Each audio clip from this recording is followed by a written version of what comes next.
The J. Michaels Show.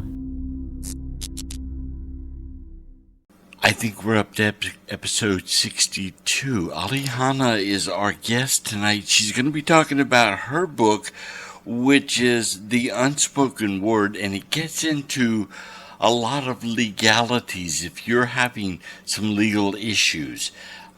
So let's say hello to her, get started, and let her tell us all about the book. Go ahead, Ahlaianne.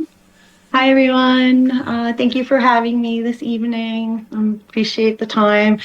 The purpose of tonight's chat is to talk a little bit about my experience as a legal professional and as a court-appointed professional, as well as a victim of crime. Having both sides of the coin is somewhat unusual, to be helping others, but then also experiencing such traumatic events. So I really do understand from both sides. I thought that it would be pertinent to create a toolbox for victims that would address nationwide support. And insofar, I created something called the Unspoken Word. It's not only a book, but it is a toolbox, a resourceful list of tools for victims that can help quickly extract information, resources, people, places, and things that will be valuable during times of crisis and times of emergency. And you have had personal experiences that caused you to create this toolbox, right? Tell us about those. Yeah, so sadly, my husband had passed away, and my late husband had a family member who decided to partake in a multi-systemic attack of our family. And in her role of engagement, she exceeded boundaries and decided to put things into place that would harm our family. For example, she took his death benefit of his life insurance. For example, she forged our name to various documents and paid herself out of bank accounts that weren't hers. For example, she created fictitious medical records so she could gain some kind of legal authority using these counterfeit documents so she could cash in on some finances. But in her plight, it also caused significant financial and emotional trauma to us as a family to have this kind of attack on us. Like losing a loved one is hard enough, but then to have somebody engage in such multi-systemic levels of fictitious fraud and forgery has been really complicated for us to recover from. So my experience with that has been intense and unwanted and unwelcome. However, I also have worked for many years through the legal system as a court-appointed mediator and a court-appointed supervisor, doing different kinds of evaluations in the scope of family and civil matters, domestic violence, some were quasi-criminal. So having that knowledge and experience, along with a degree in crisis and trauma, I went on to graduate studies in crisis and trauma, and I worked in a host of different educational and clinical environments like psychiatric emergency services, children's crisis intervention services, 911 psychiatry, like very complex emergency settings. All of it together told me I needed to bridge some gaps of resources and help and support for victims and crime victims and parents. I mean, so many parents don't have the help that they want for their children. It's a huge area that is absent, especially in times of emergency. It just doesn't exist. So trying to help out and provide some meaningful assistance that's free. I compiled a list of links and resources nationwide, different options for victims and their families nationwide, and a toolbox not only from an emotional perspective but from a legal and a hands-on perspective to help others at time of need. And you said that this is national, therefore, all of the techniques in your toolbox work with on a national level. What about on a state level? So I provided each and every state. So there's resources and information for each and every state. Mm-hmm. So it's not just limited to one state in the United States of America, it's all states. So anybody can use it and apply. What I have found is a lot of families are multi-state. Mm-hmm. So one family member might live in California, the other might live in Nevada, and one might live in New York, one might live in New Jersey. So there's a lot of overlap because the states are close enough and the lines, overlap, especially with divorce, especially with domestic violence, especially with, trauma.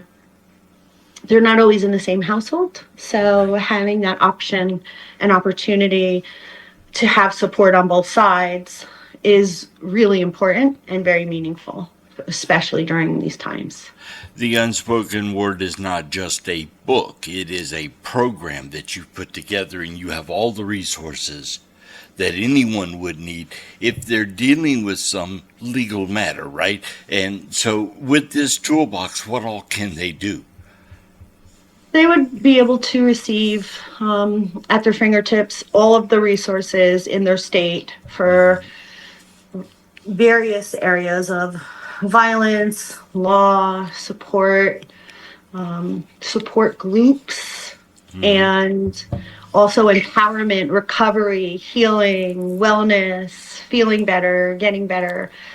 It would also provide some hands-on educational skills that have been compiled from different resources that I've gathered. So the skill set is definitely simple things like stopping and thinking. Okay, during a time of crisis, someone wants to go forward and fast, but to stop and think is really helpful because it allows one to stop, think, and process what needs to happen. Right.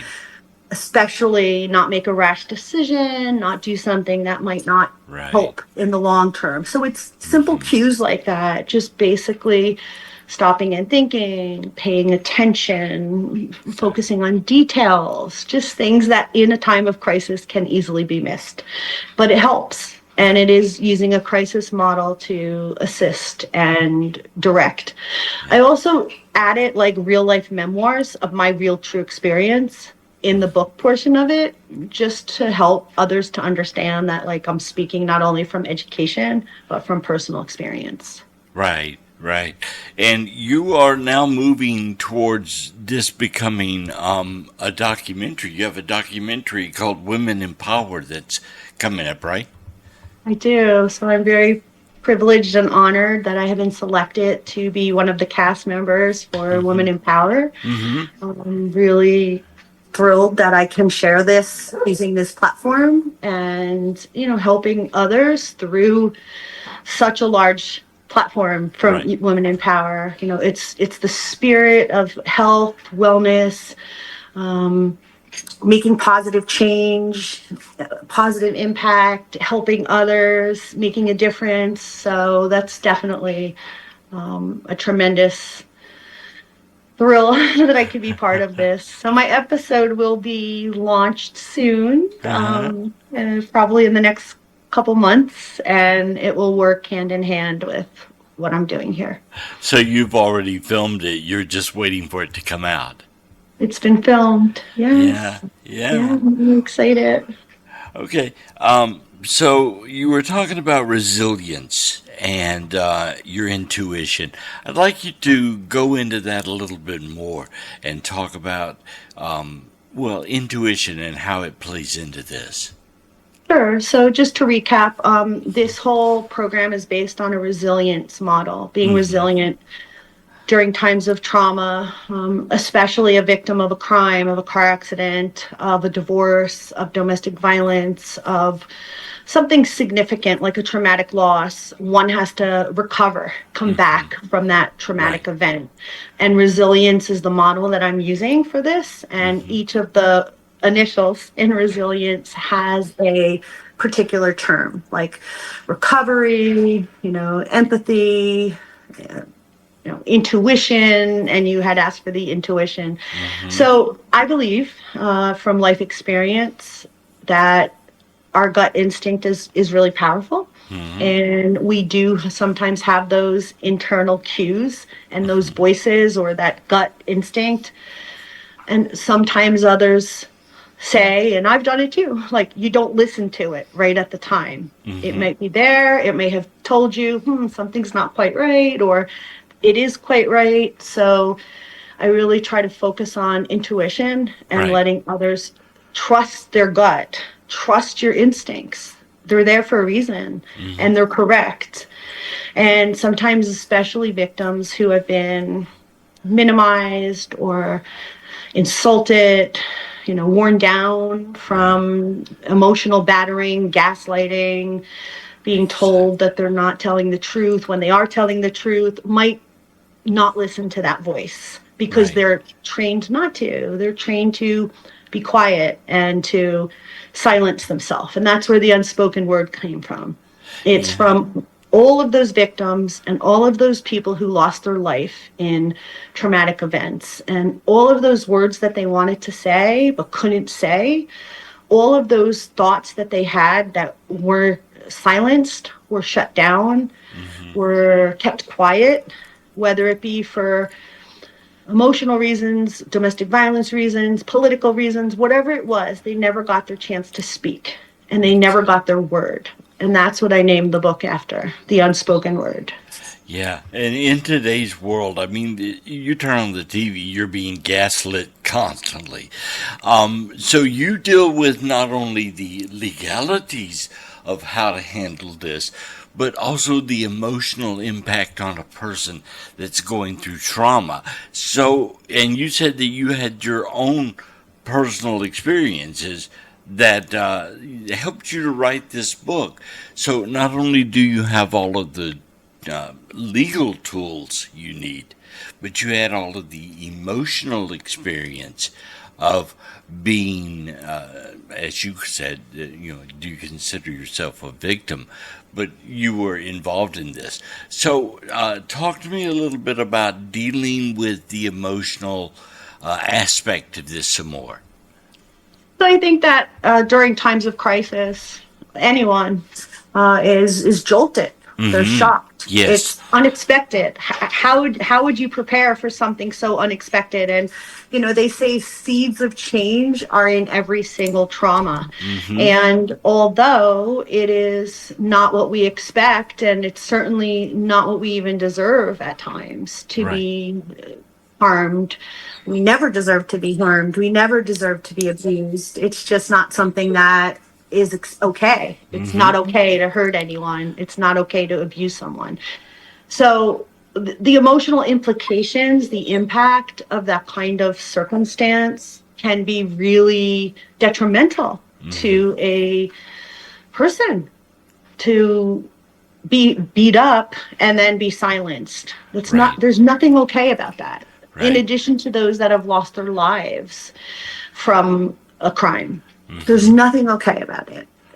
So the emotional implications for the family and the victim are significant. Yeah. So in knowing that and understanding that, I put competent information and a lot of research and tools into the book and into the toolbox to help ground, stabilize, and understand that you're not alone. This has happened to others. These feelings aren't unusual. There's support groups and people, places, and things out there that can help you. And it's really intended to help other people during these times of tremendous crisis. And just a footnote, so not only did my sister-in-law steal, my assets and tamper with, my late husband's estate, I've had home invasions. So there have been people that came into my home at like 5 a.m. when I was asleep and assaulted me. Right. So that's very, very violating to have a Yeah, home I'm so invasion like sorry. that. I mean, that is, in my opinion, one of the many violating things, right? We can never Right, hierarchy what's worse. Everything's worse. But right. that's very traumatic to have somebody come into your home and hurt you, Mm-hmm. injure you, violate your space. And, I know self defense. It's something I chose to learn about. I'm certainly Mm-hmm. not a black belt, but I know enough to save my life. So, Right. there's also information on self-care in the Yeah. toolbox, and different types of ways to care for oneself, Yeah. things that may not seem needed, but Mm-hmm. it is needed. Yeah. These things are needed, right? I You hope have no one ever has a home invasion, right. ever. You have It's to one of know the worst how things. to defend yourself, and so that's part of it also. Absolutely. Yeah. So there's all categories under the resilience model, from self-care to expect the best to, go with your gut feeling, to intuition, to never give up, never stop fighting, pursue your dreams. And it's just a quick analysis of, how to delve deeper into all of these areas and prevent death, prevent suicide, prevent Right. further violence, because I believe prevention is really important for saving lives. And what would someone do to prepare for or prevent a home invasion, for example? I mean, besides locking your door, of course, what else can be done? Right. So some of the things that I have found that have been helpful, and also doing research on security, having that security camera, having that ring camera, taking a basic fundamental self-defense class, making sure that you're safe and that you lock that door, and that you take your own safety seriously, Right. right? Don't minimize it, because a lot Right. of us live in safe neighborhoods and we're like, oh, it's so safe here. I love my Yeah. neighbors. But it might not be the neighbor that comes into your home to invade. It might be either a targeted event, like mine was targeted, Mm-hmm. or just someone passing by that Yeah. decided to randomly select the house. And it also includes some statistics as to all these categories. And the statistics are intended to enlighten the reader. Right. I'm like, wow, this is real. Like, this is a really significant situation that we're Yeah. dealing with here nationwide. Yeah. So there are a lot of statistics in there just for awareness, because self-protective status is really important to live a self-protected life. Right. I had a police officer a while back was explaining to me that we were having several home invasions in the neighborhood that I was in. And he was explaining that these aren't people from even this part of town. They're from an adjacent town. They come Exactly. in, they scout out, they look around for homes they think they can get into, and then they come back later, 2 o'clock, 3 o'clock in the morning, and that's when they do the criminal part, the crime. See? So yeah, I mean, you have to be prepared. You used the word jolt earlier, and it is such a jolt when Sure. anything happens in your world that completely throws you off your game. And you're dealing with that. It's kind of like dealing with karma. It happens. Do you go into more? I don't know what I'm trying to say. I mean, understand you have security cameras and such, but I was just wondering, do you go into more esoteric aspects of how to shield yourself from bad karma that happens around you? Well, yeah, so it's also about like living a self-protected lifestyle. And in the Mm-hmm. scope of self-protection, we're all different. Everything Mm-hmm. is different for each and every one of us, different Mm-hmm. culture, different religion, different Right. background. But within the scope, it's about doing some internal um, housekeeping, Right. knowledging, and being aware of yourself. It's all about self protection and self preservation, whatever that culture is, whatever that background is, whatever that area is. So it's definitely incorporating of that for sure. You've got Yes. a quote here that says, believing in yourself can help you rise above adversity. Tell me about what that means to you.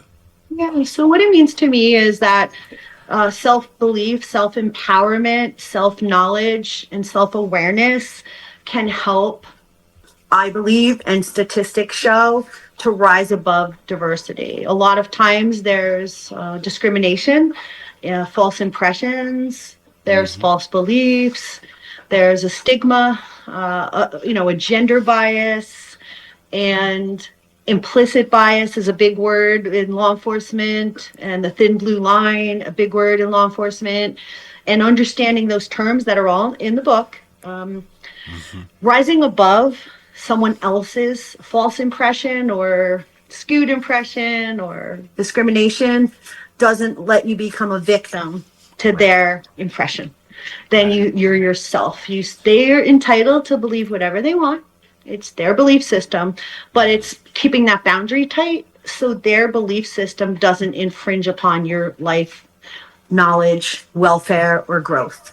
And it's a lot of self-empowerment to understand it from that perspective, that there is differences, so be it, but keep that boundary. Right. Don't let someone else's differences interfere with your welfare and your growth. Yeah, boundaries are so important, and it's not just boundaries with people you know, it's people you don't know that well. Exactly. Also, yeah, one thing that you had in your toolbox is talking about strengths. Tell me about a person's strengths and what is needed to shield yourself legally and emotionally. You are the expert, so go into that for me. So, I mean, we all have strengths. There are certain things that all of us are really good at, and other things, that hierarchy that aren't the strongest skill set. So it's really about self-reflection and looking inside and making a checklist and inventory of those strengths. Being aware of what I'm good at, what I have success in, and empowering oneself to really understand and recognize those strengths from a position of power, self-information, self-preservation, and then take, once the checklist of the strengths exists, then application of the strengths. Then it's taking those and saying, wow, I'm really good at speaking, or I'm really good at collaborating, or I'm really good at exercising, or I'm really good at boundaries, whatever it may be, and then applying it. So it's first doing the inventory of what those strengths are, and then application. So the application is a really important part.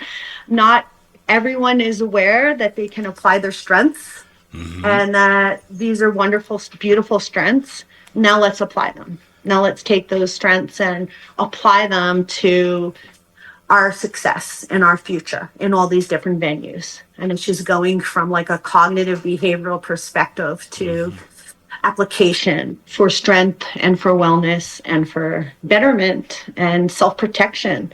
So if someone's technical, then maybe some of their strengths would be the technological end of things, to protect their home in a different way, whereas others might have more cerebral strengths where they're more able to create those boundaries from that perspective. So it's an inventory and it's a guide as to how to understand oneself, and that's the whole program.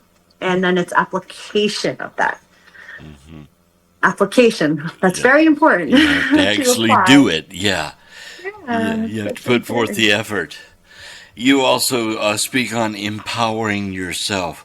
Enrich, strengthen, find support, accept positive feedback. How important is feedback? I think in our society, especially with social media, there's so much feedback, likes, who's your follower, who's your friend list, right? It's just our society. It's really big. So obviously having feedback is really important, but also not needing it for everything is also really important. Feedback can be used constructively, like constructive criticism, positive affirmations, positive feedback, but there's a line between relying on it and being codependent. Right.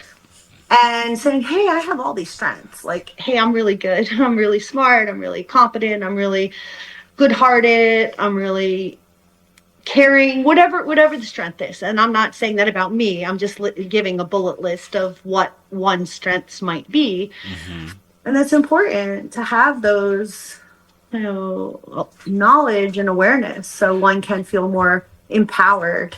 Do you And then think apply. that it's important that someone writes these down so that they're aware of it, or they have just by writing it down, they become more aware of their own strengths? Definitely. In the toolbox, it encourages journaling.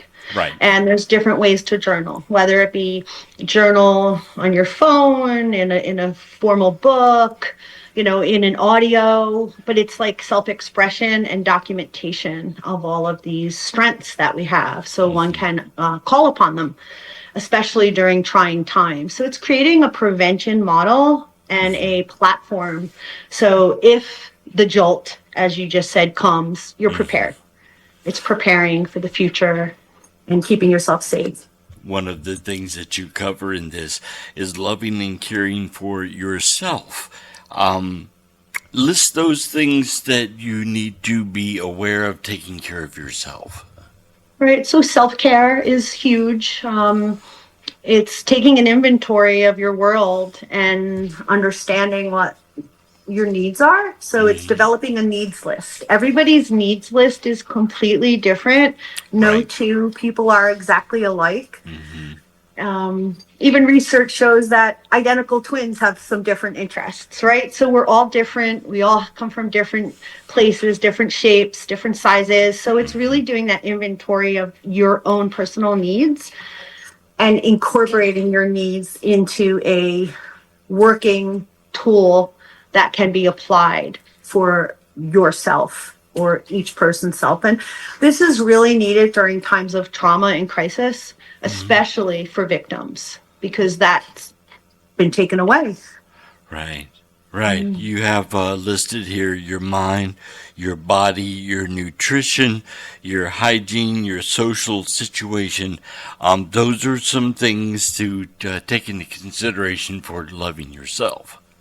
Absolutely. Yeah. And it seems like small, like, right? Like the word hygiene might seem minor, but it helps in some cases to take that downtime. What does that mean? It's different for everyone. So is that a nap? Is that, going into a hot tub? Is that going for a jog? Is that doing deep breathing? Is that meditation? Like, it's whatever it is for each individual. So it's a very individualized model, but it's creating that platform in the individuality of that model and saying, okay, well, someone might love meditation, but the next person might want to go for a jog, Right. and has the same impact, something positive.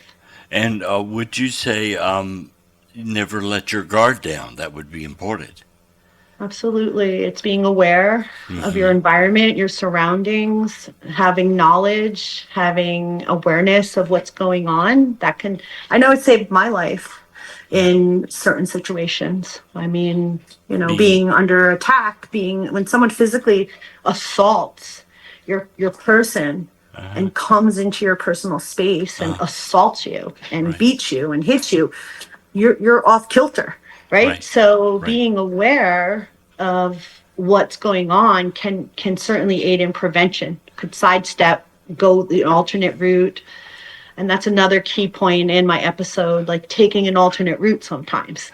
Right. It doesn't have to be the standard route. Like, we're all different and we all have different outcomes. So sometimes instead of going left, using your intuition to go right. And it's having that self-awareness to trust yourself and be able to go forward. Yeah, you are so bubbly.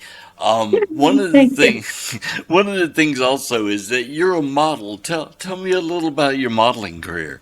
Yeah, thank you. So as part of the mind body health and wellness, healthy mind, healthy body, focus on doing the best you can.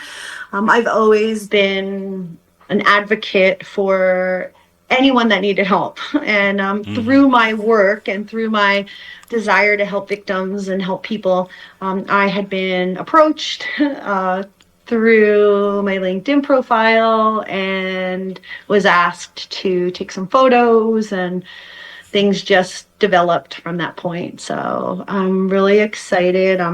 Just got back from Los Angeles with Preview Models. We had a really big, wonderful weekend event there.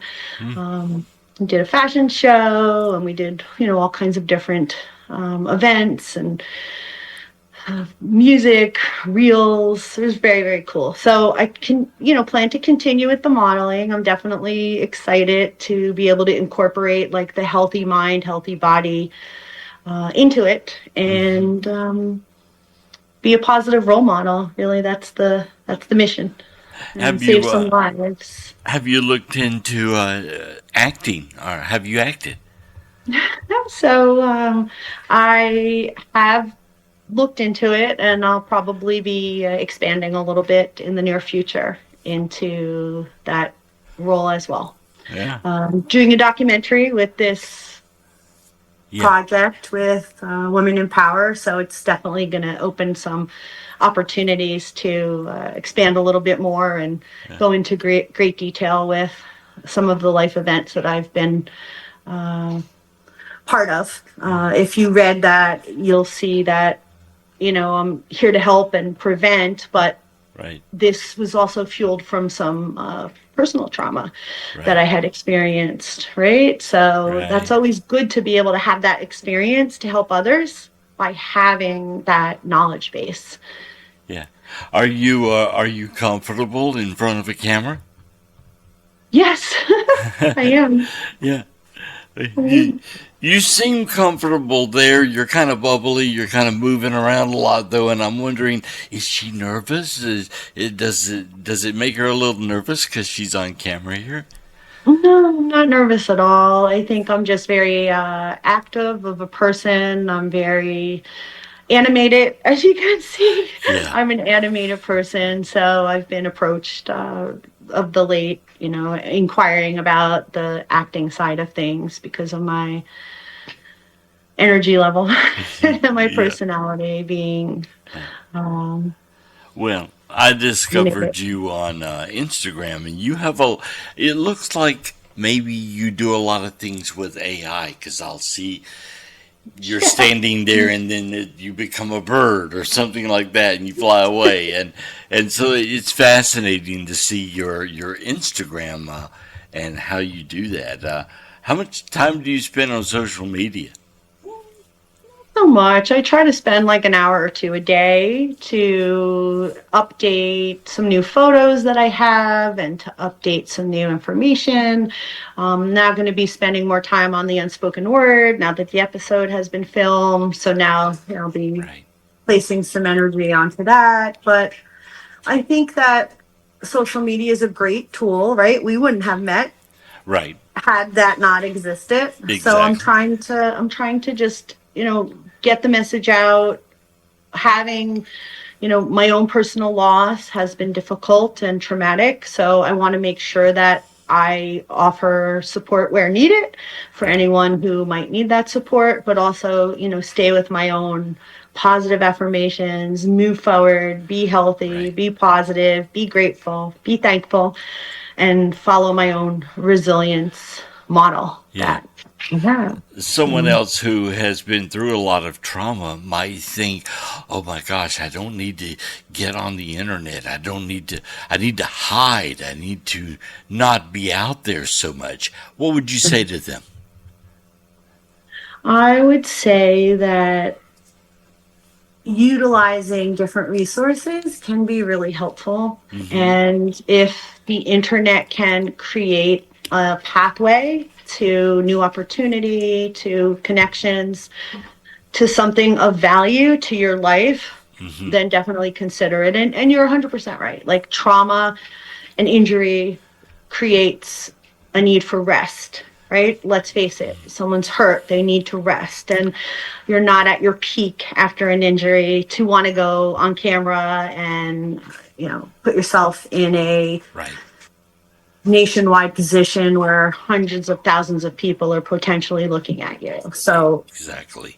Yeah. So I know that it might not be, but there's other ways, and that's what the Unspoken Word talks about. So like they don't have to go live on a camera. They Yeah. could be, through emailing, through texting. Like there's a lot of options for support that offer alternate routes, and that's what my episode speaks about, like alternate routes. Just because you don't want to go live doesn't mean that you're not going to get the help that you need.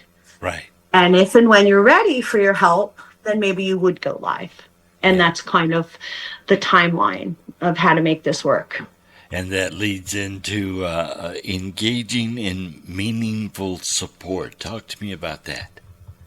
So there's so much meaningful support out there, but it has to be right for each and every person. It doesn't, what support for you may not be right for me, and vice versa. There's culture, there's gender, there's age, there's a lot of different criteria that have to be set forth for the right support. So I'm thinking that analyzing the right meaningful support. What's good for one is not always good for the next. And that's the customization. Just because your support might not work for me, it doesn't mean that your support might not work for another gentleman that is in New York City.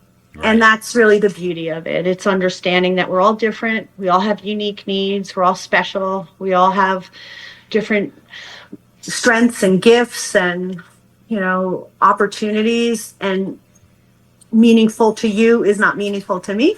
And that's the individualization. And maybe there are certain things that we can share, but there are certain differences that we embrace. And talk to me about the theory of learned helplessness. So it is a psychological term that describes victimization, that teaches the victim to become helpless and feel powerless. Being shut down, being told that they don't matter, maybe being silenced. There's all kinds of unfortunate elements to it. And it is a theory that if someone's constantly told to be quiet, to not talk, that they don't matter, or they rip up their journal, or they delete their email, or they hack their computer, and these things happen. Like, these are not unthinkable things.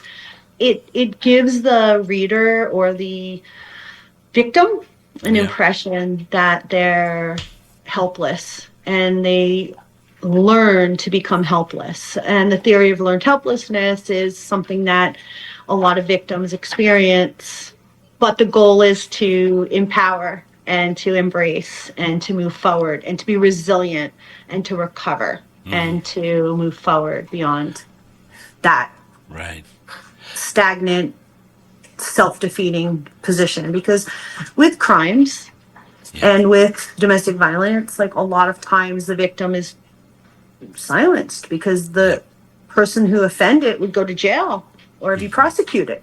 They don't want them to come up and be like, oh, hi, this just happened. So silencing is a huge area that we see in this.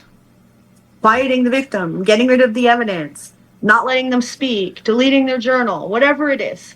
You see even on like 911 calls on TV and cop calls, someone might go to the door and like, oh, he or she's fine. She's fine. He's fine. Well, let me come in. No, she doesn't want to. No, that's not okay. So it's part of this is being aware that you have rights, simple, fundamental constitutional rights that give you the ability to be heard and to be respected and protect yourself. Many will say don't use the term victim. You've used it several times, so are you okay with that? I think that there's a cross between being a victim of a true crime, right? If someone is assaulted, they're a victim.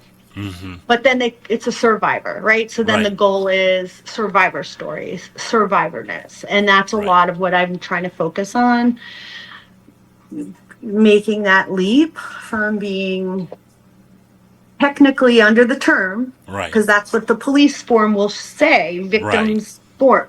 That's just the legal term. Right. But the goal is empowerment and to survive, to get past it, to go beyond it, Right. to get to a point of survivorship and awareness and empowerment, cross that line, bridge that gap, even though the paperwork might clearly use the word victim, and that's just, it's called a victim impact statement, it's called a victim bind form, like, and these are all the forms that are in my book, just general forms that are used. Right. But what I'm trying to say is, hey, okay, this happened and it isn't okay, but there's something that can be done about it from a really positive and meaningful perspective.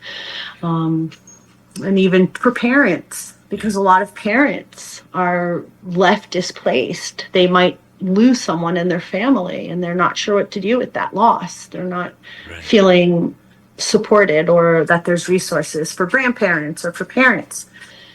So, and that's a good note to take. Like, even though it is the term victim, it is a survivor, even though the paperwork says that this model is moving forward, turning the corner, making it happen, focusing on your strengths, being grateful for the positives, being thankful to be alive, and making a difference so it doesn't happen again. Somebody gets your book, what would you want the results of them taking your program to be? What are you looking for? I'm looking for a sense of unity and a sense of empowerment and a sense of change. I think that there are still areas in the criminal justice system that need change. I think that there are holes, not anyone's fault in some cases. In other cases, it is everyone's fault, right? So sometimes it's no one's fault because too busy or too much going on.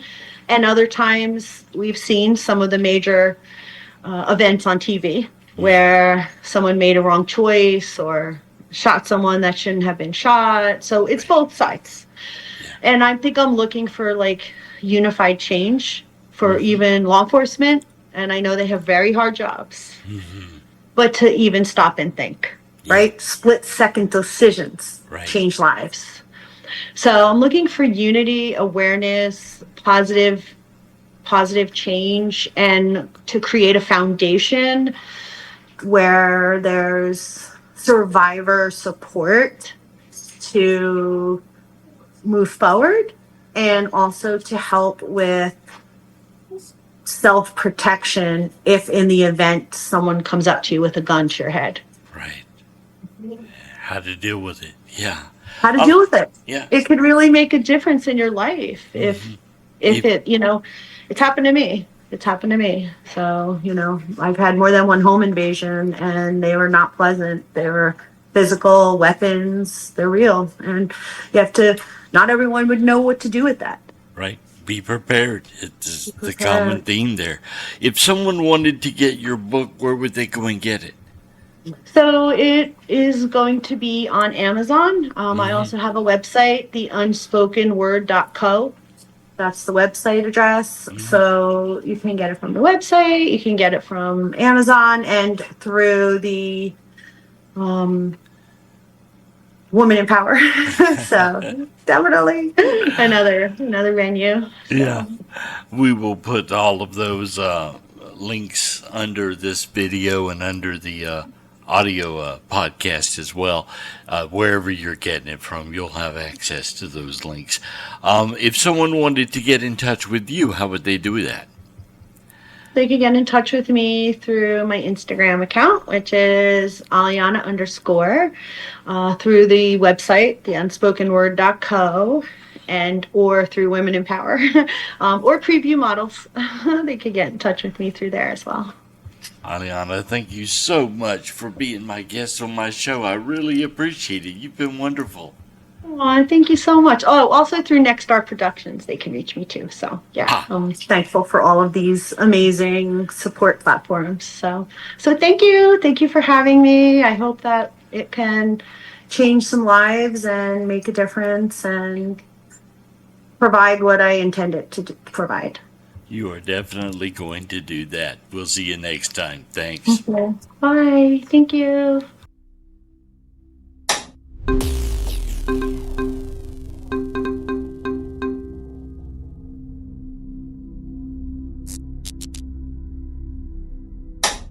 Goodbye.